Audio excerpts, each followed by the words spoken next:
Bismillahirrahmanirrahim. Assalamualaikum warahmatullahi wabarakatuh.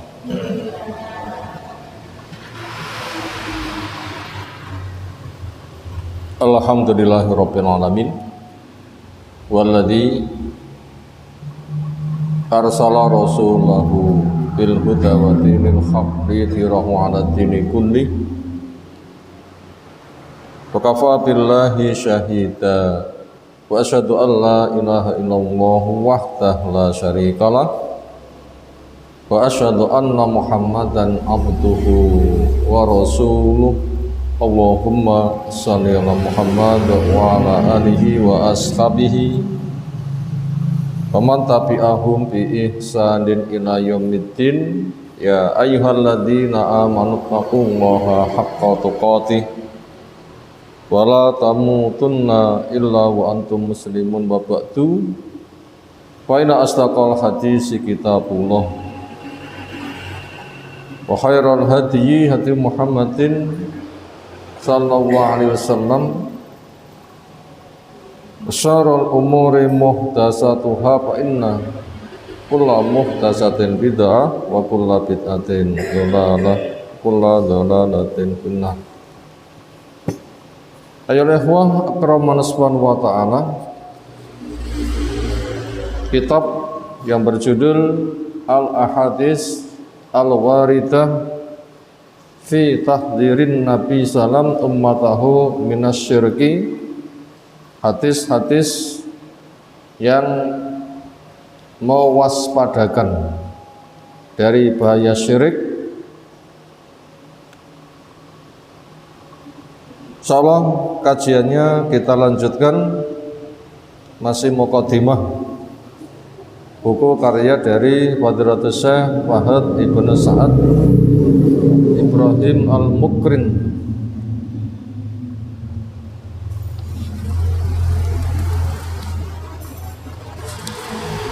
Kita masih berada di halaman huruf bagian yang ja, ja, ABC.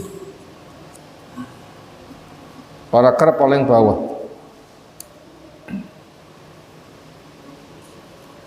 Qala mu'alif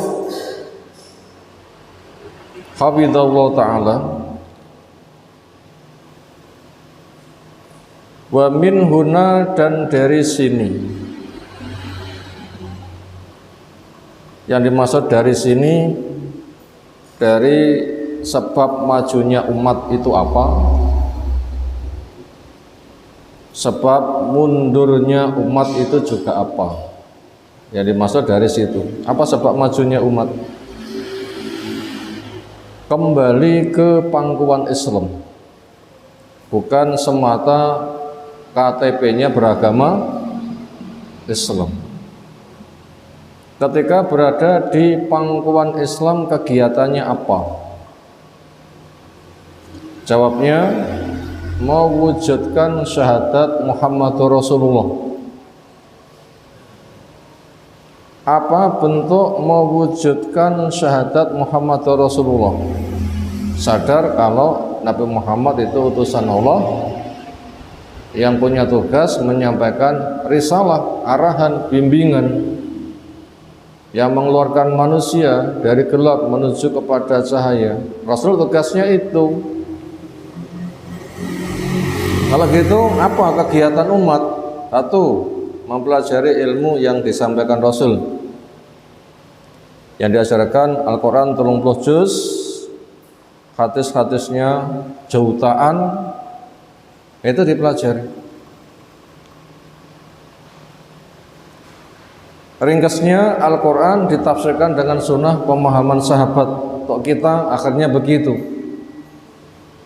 Berarti majelis ilmu harus digelar, dimarakkan, pendidikan harus dimajukan.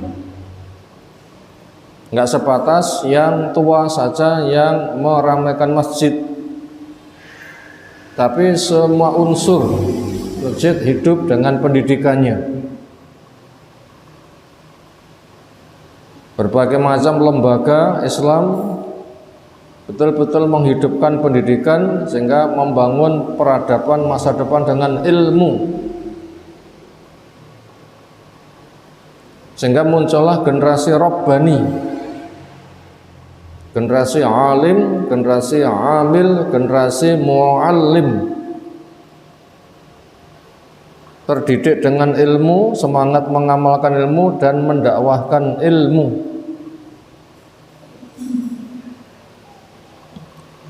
Langkah pertama begitu. Yang kedua, akidahnya betul-betul kuat, bertauhid, bebas dari syirik. Yang ketiga, masjidnya makmur dengan penegakan sholat, sekaligus majelis taklim untuk masyarakat umum. Kemudian berikutnya dikembangkan dakwah yang bersifat menyeluruh. Kemudian ekonominya dijamin halal, sehingga tidak ada yang haram. Riba enggak ada, khamr tidak ada. Prostitusi, pelacuran pun juga dilenyapkan.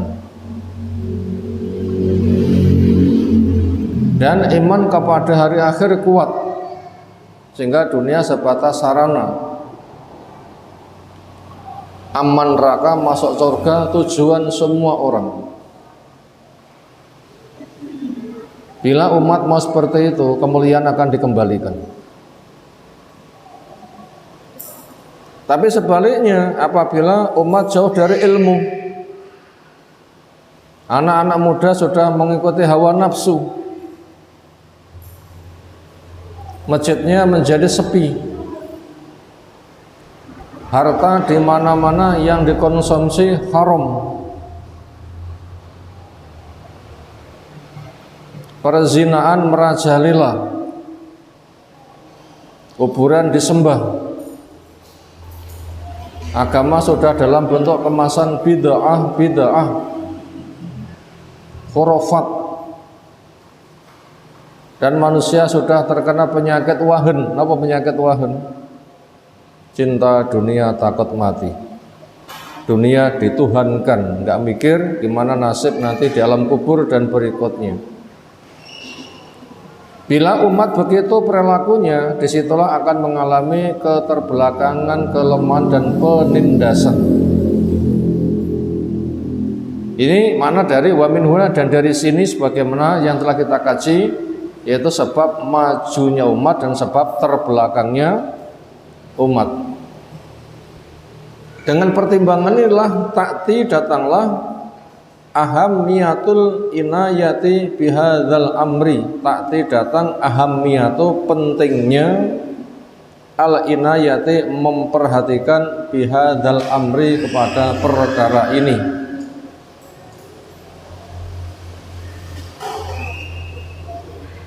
Yaitu bagaimana membekali kepada umat setidaknya dengan buku ini, mewaspadakan dari bahaya syirik.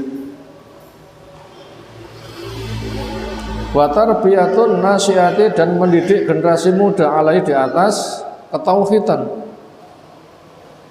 kesunahan, akhlak mulia. Pendidikan harus dimajukan, sehingga anak-anak kaum muslimin ketika sekolah yang dipikir bukan pendidikan tinggi, pinter, golek duit, tetapi pendidikan tinggi yang menjadi generasi Rabbaniyun. Sehingga anak-anak kita ditanya, opo cita-citane, nopo? Meneladani Nabi, meneladani Abu Bakar, meneladani Umar, meneladani Utsman, meneladani generasi salafus saleh. Rata-rata lek ditanya apa cita-citane, nopo biasane? Dadi dokter, dadi pilot, dadi presiden, ngoten nggih. Itu namanya pendidikannya gagal kalau arahnya itu ke sana. Gagal nanti generasi ke depan. Ujung-ujungnya nanti adalah cari dunia. Makanya generasi harus dididik dengan baik. Wa tashihu masiratis sahwati ilaih, dan memperbaiki arah kebangkitan menuju ke situ. Makanya para guru ketika mendidik anak-anak supaya itu arahnya itu ke sana.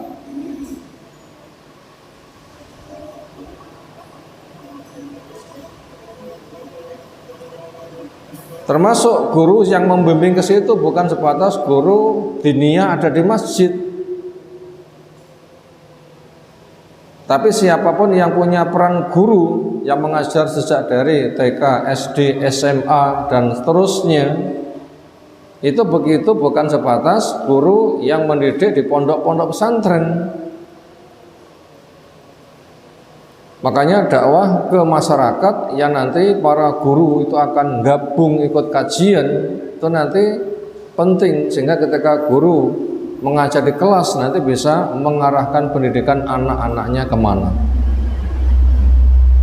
Itu namanya tazkiyah, memperbagusi masyaratis sofah, arah kebangkitan ilahi kepada tegaknya tauhid, tegaknya sunnah.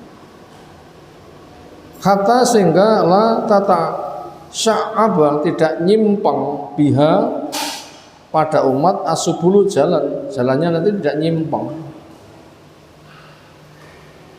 Tapi bila kita memperhatikan generasi muda sekarang, lek dipun tekoni napa cita-citane, napa kira-kira? Lek cilik ceklane HP lho, terus napa kira cita-citane? Priangel. Ya cilik ceklane HP. Sehingga guru-guru yang mendidik sebatas guru ngulang golek duit. Sehingga tugas-tugas itu diserahkan gurunya menjadi HP.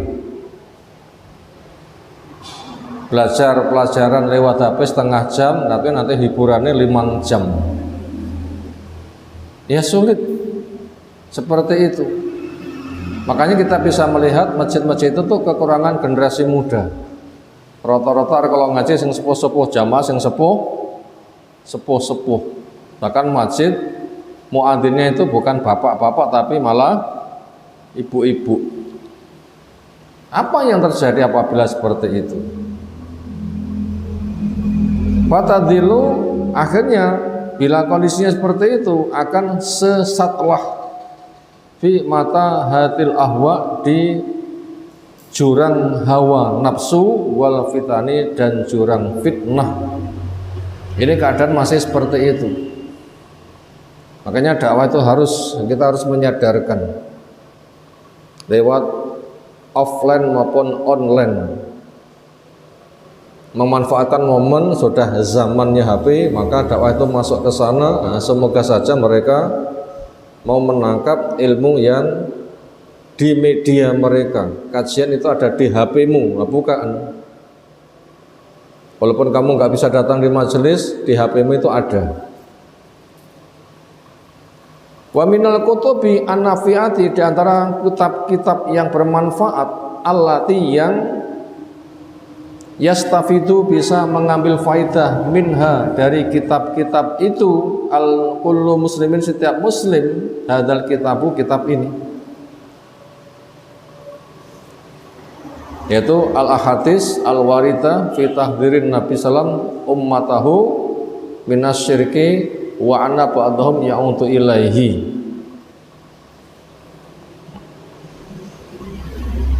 Alladzi baina aidina, yang ada di tangan kita,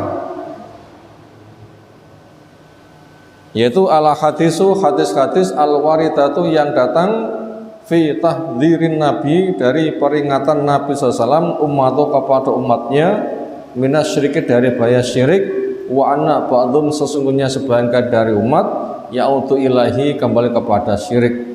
Ini merupakan kitab dirasatu atiqidiyatin, bimbingan tentang masalah akidah. Wayali, dan pembahasan berikutnya at-tabarruku bi atharin nabi, yaitu mengambil keberkahan dengan jejak Nabi sallallahu alaihi wasallam. Ta'lifu Sahifil Fadilati, hasil karya teman kita yang semoga diberi kemuliaan, As-Syaikhi Al-Ustadi Ad-Doktori Fahdi bni Sa'di bni Ibrahim Al-Mukrin, itu namanya. Waqad jamafi, beliau telah mengumpulkan di buku ini, hafizahullahu, semoga Allah menjaganya, fawaida jalilatan, faidah yang sangat penting, wa harasa ala taksiliha, dan sangat semangat untuk memberikan landasannya, wifqa manhajis salafi, yaitu sejalan dengan pemahaman as-salaf as-soleh, bimanhajin ilmiyin wa rasinin, dengan metode ilmiah yang tertata, yang nanti arahnya adalah memahami Islam sebagaimana generasi termulia sahabat yang langsung dibimbing Nabi SAW, yang dikala itu Islam mencapai puncak keemasan. Buku ini arahnya itu ke sana. Fa jazahullahu khairan, semoga Allah membalas kepada penulis dengan kebaikan. Wa baraka fi ilmi, semoga Allah memberkahi ilmunya. Wa amalihi, semoga Allah memberkahi amalnya. Wa umurihi, dan semoga Allah memberkahi umurnya. Wali ahammiyati hadal kitabi, dan karena pentingnya kitab ini, ista'dzantu, saya, kata pengantar, meminta izin al-mu'alifah, kepada penyusun buku, hafizahullah ta'ala, fi tab'ihi, untuk mencetaknya, wa nasrihi, dan menyebarkannya, liya umma, supaya menyebar naf'uhu, kemanfaatannya, bi'inillahi ta'ala. Akhirnya diizinkan, dicetak, akhirnya salah satunya ada di tangan kita.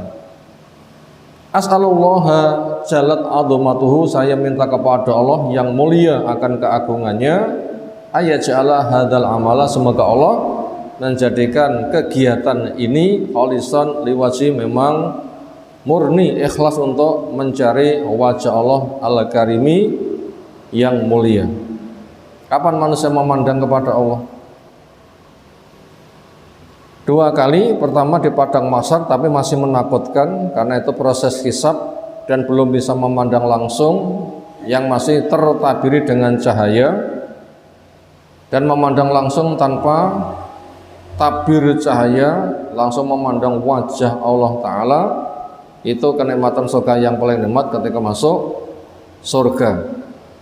Tentunya siapapun ketika beramal dalam rangka ibtigha'a wajhilah, mencari wajah Allah, makanya semua amal muqarriban ilahi, semoga bisa mengantarkan ke situ, mubarakan, semoga diberkahi, nafian, semoga bermanfaat, liibati, untuk hamba-hamba Allah. Inna rabbi sami du'a, sungguhnya Allah Rabb kita, zat yang maha mendengar, lagi zat yang maha mendengar doa. Wa sallallahu wasallama, semoga Allah memberikan salawat salam ala sayyidina Muhammadin wa ala alihi wa sahbihi ajmain, kepada pemimpin kita Rasul Muhammad SAW, kepada keluarganya, sahabatnya, dan semuanya orang-orang yang berjalan lurus di jalannya. Berikutnya kita masuk ke halaman 7.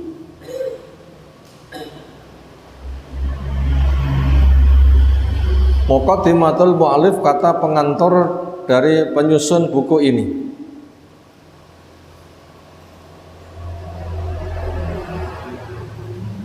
Diawali dengan Bismillahirrahmanirrahim. Makna terjemah, dengan menyebut nama Allah yang penyayang, pengasih. Makna tafsir Bismillah adalah setiap diri mengatakan abda'u fi'li bi'aunillah. Ar-Rahman Ar-Rahim, Raja'a barokatihi. Saya memulai kegiatanku sambil memohon pertolongan Allah yang punya nama Ar-Rahman Ar-Rahim, diantaranya berdoa dengan Asmaul Husna dengan mengharapkan keberkahannya, itu Bismillah fungsinya seperti itu. Makanya ketika kita tuh Bismillah identik dengan memohon pertolongan, ya Allah bantulah saya, berkailah kegiatan saya. Makanya Bismillah itu untuk ketaatan. Lek bismillah tinggi beleh pitik dalam rangka megengan terus pundi? Muni bismillah nggih beleh wedhus dalam rangka selamatan terus pundi? Itu penipuan. Bismillah itu tujuannya untuk mencari pertolongan Allah, keberkahannya, untuk ketaatan tentunya, bukan untuk kemaksiatan. Teriring hujan, semoga Allah semakin memberkahi kita semuanya. Allahumma shayyiban nafi'an. Penyusun buku memulai dengan Alhamdulillahirabbil alamin, pujian milik Allah. Allah adalah Rabbul Alamin, pencipta, pengatur, pengurus, pemilik alam raya. Yang kita bersyukur, banyak mengucapkan hamdalah, mengingat besarnya nikmat supaya tersemangati untuk meningkatkan ketaatan. Wa asyhadu an la ilaha illallah. Saya ikrar bahwa tidak ada yang diibadahi dengan benar kecuali hanya Allah, maka sesemua sesembahan batil dibuang. Yang kusembah hanya Allah wahdah saja, la syarikalah, tidak ada perserikatan buat Allah. Yang ku sembah Allah, cara yang ku pakai adalah Allah, tidak boleh nyembah Allah carane ngarang. Napa contohnya nyembah Allah carane ngarang? Jadi ada Tuhan pembikin syariat. Siapa? Tukang ngarang, ahli bid'ah. Ibadahnya ngarang-ngarang dewi, itu termasuk musyrik. Karena merebut kewenangan Allah. Yang membikin syariat Allah ternyata wonge gawe dewi. Maka amal kabeh itu pasti bid'ah, pasti ditolak, kelasnya adalah syirik. Makanya orang yang mengaku beragama Islam yang terjebak kepada kubangan syirik itu sangat banyak sekali. Makanya kita membatasi amal cukup dengan dalil, jangan nambah, jangan ngurangi. Wa asyhadu anna Muhammadan abduhu wa rasuluh, saya ikrar kalau Nabi Muhammad hamba dan utusannya. Makanya selalu belajar, kerjakan perintahnya, jauhi larangannya, imani berita yang disampaikannya, beramal dengan tuntunannya, lanjutkan dakwahnya dan perbanyak sholawat, terutama hari Jumat diperbanyak apa? Sholawat. Beliau al-aminu, orang yang bisa dipercaya. Makanya beliau tidak pernah bicara dari hawa nafsu, semuanya yang disampaikan adalah wahyu. Sallallahu alaihi wa ala alihi washabihi. Semoga Allah memberikan salawat salam kepadanya, pada keluarganya, pada sahabatnya. Al-ghurri al-mayamini, yang mulia lagi diberkahi. Wassalamu tasliman katsira, dan semoga Allah memberikan keselamatan pada Nabi dengan yang banyak. Babak itu berikutnya, fa inna min a'dzamil akhtari, Fa'inna, maka sesungguhnya min a'dzami, dari paling besarnya al-akhtari, bahaya. Sak gede-gede ini bahaya.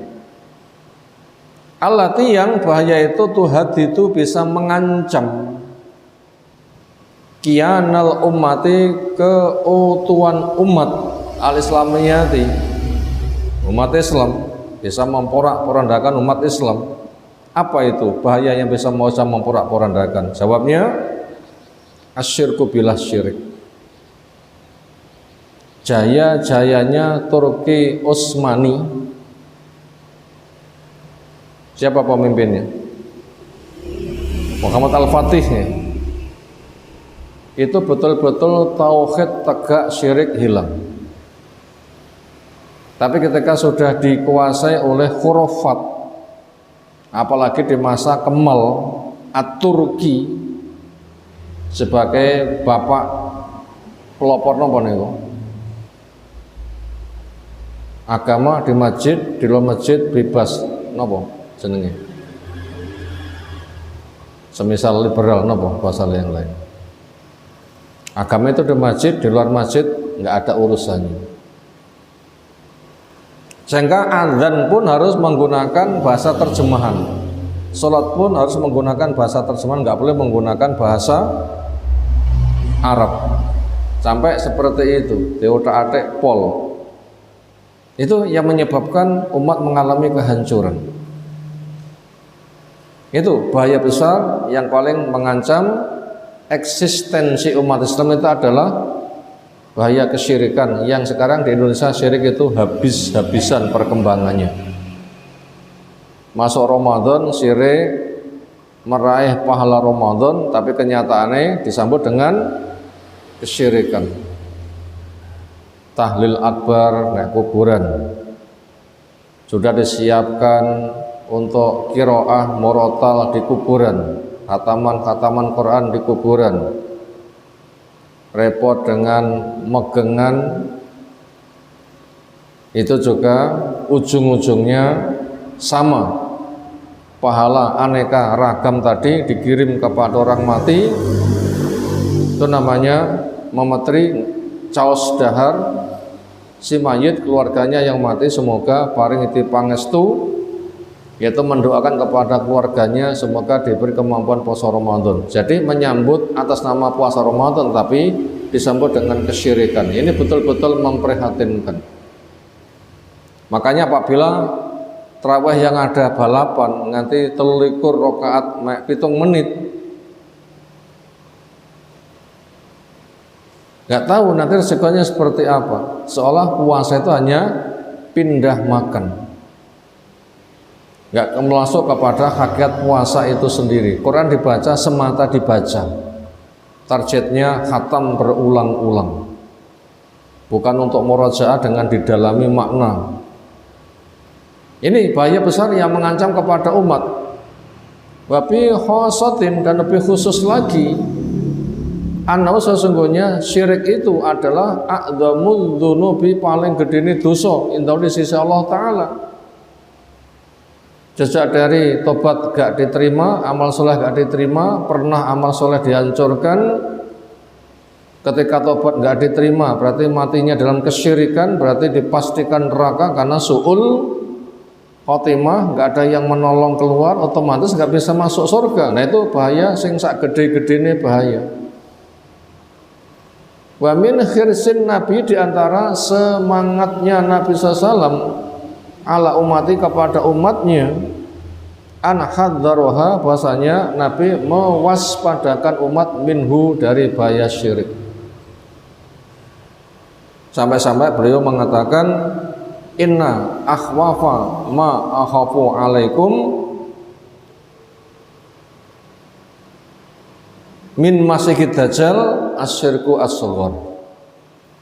Paling menakutkannya, perkara yang paling kutakutkan kepada kalian daripada bahayanya al-masih ad-dajjal, nopo? Syirik kecil. Lek syirik kecil saja itu bahayanya paling bahaya, lebih bahaya daripada bahaya dajjal. Lek syirik gede kados nopo? Nopo contoh syirik cilik? Alhamdulillah saya sehat karena Allah dan karena dokter. Itu saja lebih bahaya daripada bahayanya dajjal. Apalagi malah kirim pahala untuk orang mati, wong mati disambati dongakno kepada Allah, minta kepada orang mati. Oh, ini malah pol-polan bahayanya. Tadi itu sudah dianggap ringan. Makanya beliau mewaspadakan kepada umat. Makanya tidak boleh sekali acara yang namanya poco Quran naik kuburan, tahlil akbar naik kuburan, kenduri sing jenenge megengan, ujung-ujungnya kirim leluhur, pahala dikirim orang mati, hadiah pahala. Wong mati berarti saya dikirimi, disambati dongakno. Wong mati itu tidak dengar, mereka sudah tidak berdoa, belum ada di surga, belum ketemu Allah. Nasibnya gimana kita tidak tahu. Bagaimana mereka disambati, mereka sudah tidak beribadah, tidak mendengar. Itu betul-betul syirik besar. Makanya itu diwaspadakan. Makanya sebelum meninggal betul mewaspadakan, jangan sampai kuburannya dijadikan hari raya. Wasada kula tariqin, dan beliau SAW menutup semua jalan yu'ati, yang bisa mengantarkan ila syihi, kepada syirik. Napa diantara jalan yang mengantarkan ke syirik sudah ditutup? Napa? Kuburan patoke ora oleh ditulisi, ora oleh dikijing, ora oleh dibikin bangunan, nggak oleh dipasang lampu, nggak oleh ngalap berkah dengan ngusuk-ngusuk patoknya kuburan. Itu sing gitu-gitu sudah ditutup.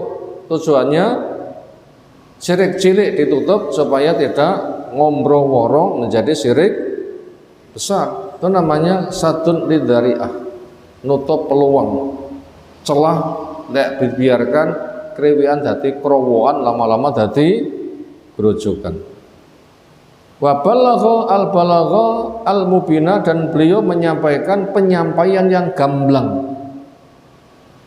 Wa taraka al-umata, dan meninggalkan kepada umat al-mahajjata al-baydoa, hujah yang sangat terang. Qur'annya gamblang, sunnahnya gamblang, para dai berdakwah gamblang. La yazihu anha, tidak nyimpang darinya illa halikun, kecuali orang yang pasti hancur. Wa kana mimma akhbara bihi an-nabi sallam, di antara perkara yang akhbaru menghabarkan dengannya an-nabi sallam, anna hadza syirka, sesungguhnya syirik ini, wa ibadatul asnami, dan penyembahan berhala, ta'udu akan kembali fi hadil ummati, pada umat ini. Nanti lembaga-lembaga Islam itu mengadakan kesyirikan itu telah kembali. Nopo? Ngarak patung ogoh-ogoh, marak toh nggih? Itu sudah amat sangat marak. Ujung-ujungnya acara jahil langkungan itu ada, yaitu membaca mantra-mantra, dipanggil, datanglah kami punya acara, datanglah bikin atraksi, sehingga nanti dianggap seru, terjadi keajaiban-keajaiban, sehingga manusia digiring dengan pendangkalan akidah. Ujung-ujungnya males ilmu, amal, semangat kepada kesyirikan, kemaksiatan. Itu namanya penyembahan berhala. Dan tempat-tempat wisata itu sudah menggunakan penggalian budaya kuno, ujung-ujungnya mistik, larung sesaji, dan macam-macam, sehingga membuat rumah dengan selamatan sebelum rumah didekne itu semakin dimarakkan. Membuat bangunan dengan dipendemi kepala kebu atau yang lain-lain, termasuk pabrik gula ketika buka njaluk lebon. Makanya ada istilah itu PPN, ada bocah hilang, itu bisa jadi.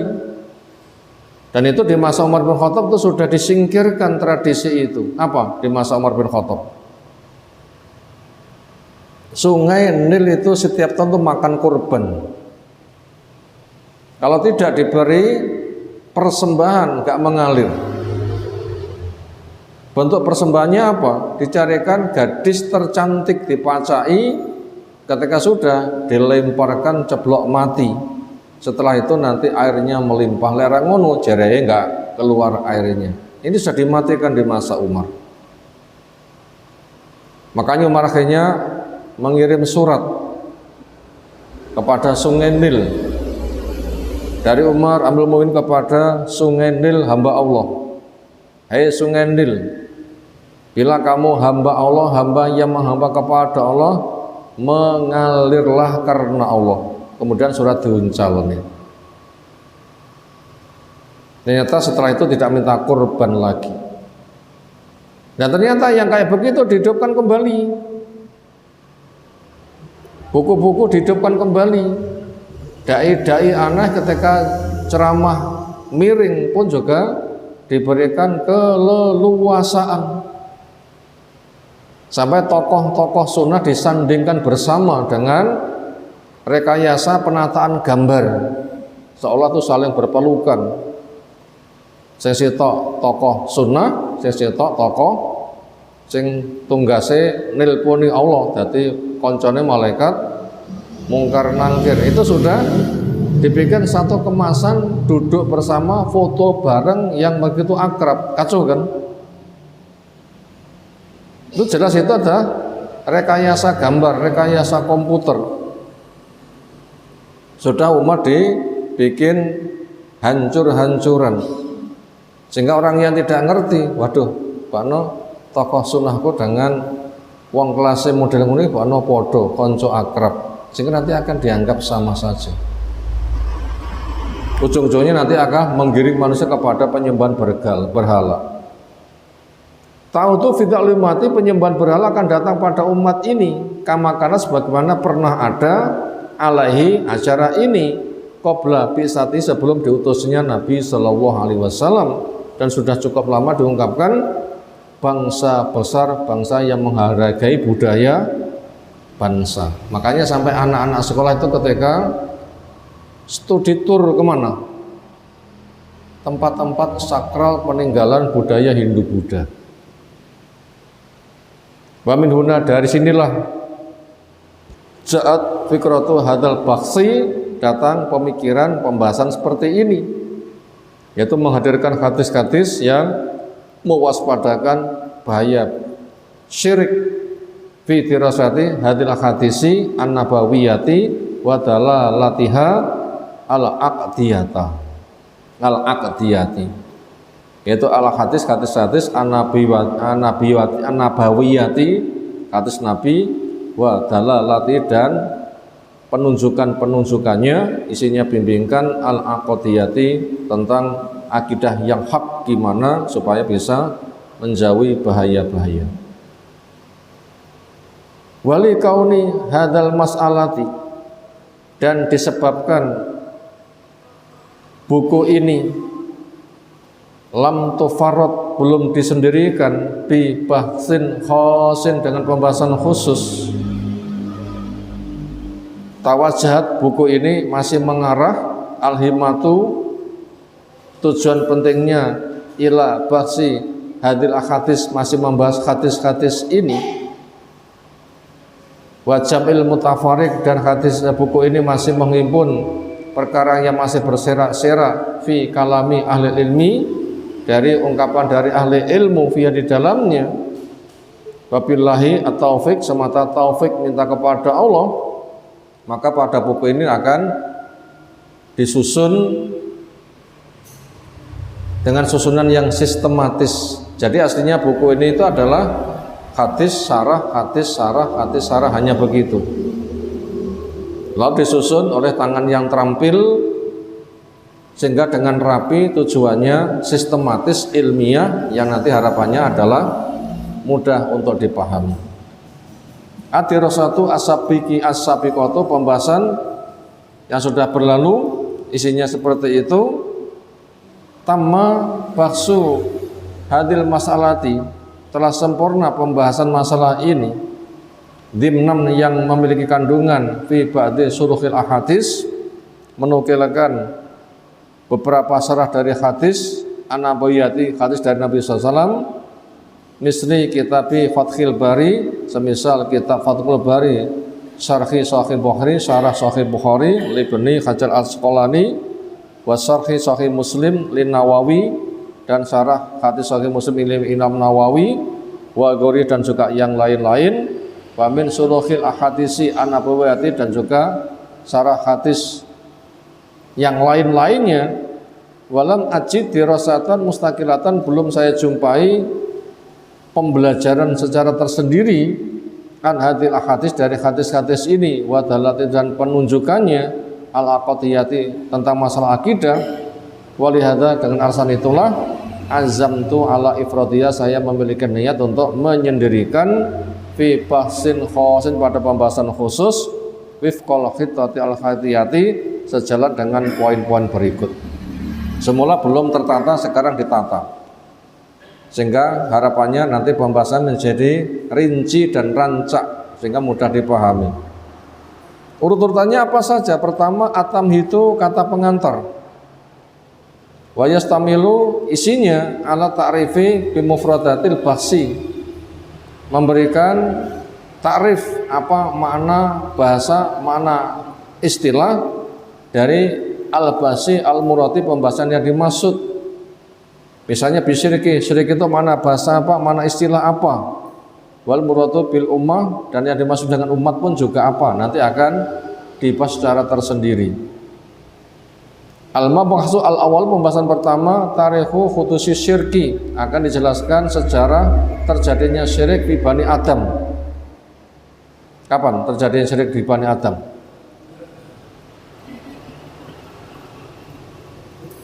Generasi ke-10 di sana masih dipimpin umat oleh 5 ulama besar. Sinten? Yahus, Ya'uq, Suwa, Wad dan Nasr. Ketika mati, masyarakat nggak punya pewaris yang mewarisi ilmu ulamanya, kelangan tokoh. Mungkin semisal Mbah Yai menjadi tokoh, tapi putrane Yai gak ada yang siap dadi Yai. Besar kan kemungkinannya. Sehingga putrane Mbah Yai menjadi raja-raja pengeruk dunia. Gus penguasa timur, Gus penguasa barat, Gus penguasa selatan, Gus penguasa utara, supaya memiliki pendukung. Promosinya adalah promosi ngalap berkah, sehingga ujung-ujungnya adalah khurafat. Itu terjadi. Makanya ketika tokohnya mati, kuburannya diuri-uri untuk ngalap berkah. Makanya Yahus, Ya'uq, Suwa, Wad dan Nasr itu dipatungkan. Lama-lama di tempat ibadah dipasang. Generasi semakin tidak tahu, ditanya, kenapa di tempat ibadahmu ada patungnya? Mereka jawab, mbuh. Disitulah akhirnya disesatkan. Yang dipatungkan itu orang soleh, wali Allah, lek donga mustajab. Sementara kamu, apa ada jaminan yang keadaan kaya begitu akan mustajab doamu? Kamu mandiri tidak bisa, dongo nggak ketompo, maka daripada itu, lek butuh, kirimkan pahala untuk tokohmu supaya didoakan. Itulah akhirnya kuburiyun nyembah berhala gitu caranya. Makanya sampai sekarang itu terjadi, setiap kali mau doa mesti lahumul Fatihah, pahala Fatihah untuk sang tokohnya, ustadznya, yainya. Setelah dikirimi pahala Fatihah, diminta untuk doa. Apabila masih hidup itu berlaku salam tempel, semakin kandel amplopnya semakin dowo dungane. Lera ngono gak kabul. Makanya ketika ngalap berkah kepada yai itu habis-habisan. Sampai kuburan pun juga digunakan kesempatan golek duit. Munculnya kesyirikan semisal itu. Itu pada generasi Nabi, akhirnya diutus Nabi Nuh memberantas yang seperti itu. Tetapi umat nggak bisa diberantas. Mereka malah mengatakan la tadarunna alihatakum wa la tadarunna suwa'au wa la yabusa wa ya'uqa wa nasra au kama qala ta'ala. Pisan-pisan sesembahanmu jangan sampai kamu tinggalkan.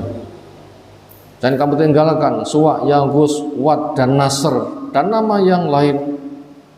Akhirnya Allah hancurkan mereka. Semua yang syirik itu tenggelam, yang selamat yang berada di atas perahu. Itu muncul pertama kesyirikan. Nah, untuk berikutnya adalah perkembang yang tidak karuh-karuan. Nah, itu nanti akan dijelaskan bagaimana sejarah terjadinya kesyirikan. Al-Mabhasu Asani, pembahasan yang kedua, khotrus syirki, bahayanya syirik. Itu seperti apa? Di depan sudah kita sampaikan. Wajib tahu Nabi bagaimana kesungguhan Nabi SAW fi tathhiril ummati, di dalam menyucikan umat minhu dari syirik. Wafi, di dalam pembahasan yang kedua ini tentang bahayanya syirik dan kesungguhan Nabi membersihkan umat dari bahaya syirik. Salah satu matolib ada 3 pembahasan. Al-matlabul awal, pembahasan pertama, khotrus syirik fit dunia wal akhirah, bahaya syirik dunia akhirat. Kenapa bahaya syirik di dunia? Membelenggu otak, nggak ada ilmu, punya ketergantungan kepada makhluk, dikuasai oleh orang kafir, entah dunia maupun agamanya, ibadahnya adalah hasil karangan, meramaikan kuburan, dan menghalangi tegaknya dakwah. Ini resiko di dunia. Apa resiko syirik di akhirat? Pasti akan menjumpai yang disembah di neraka, mereka kerutuk-kerutuk ceblok di neraka karena ada pengumuman siapa yang nyembah sesuatu supaya mencarinya untuk minta tolong. Semuanya yang disembah selain Allah dan mereka itu di neraka. Makanya pada surah Ibrahim selikur nganti telulikur yang kita kaji di Stono kemarin, di situ terjadi otot-ototan orang lemah yang menyembah para pemimpinnya dan para pemimpin penyesat yang cuci tangan. Lah aku dhisik sesat ngomong umbluk salahmu tok eloki. Pomo aku bener ya tak bimbing, aku salah. Awakmu ya diomongi, diapeki ya manut, ya sudah. Kamu jangan tuntut saya, tapi tuntut dirimu sendiri. Jangan salahkan saya, salahkan dirimu sendiri. Kok nemonmu lek bodoh, dihapusi kaya manut-manut wahi dan bahasa seperti itu. Itu bahaya di akhirat. Nanti ujung-ujungnya adalah semuanya akan dipasok menuju ke neraka yang sangat membahayakan. Nah, bagaimana berikutnya? Insya Allah telaahnya bisa kita sambung pada kesempatan yang akan datang. Semoga Allah Ta'ala memberikan ilmu bermanfaat untuk kita semuanya. Kita cukupkan dulu. Subhanakallahumma bihamdika asyhadu an la ilaha illa anta astaghfiruka wa atubu ilaik. Assalamualaikum warahmatullahi wabarakatuh.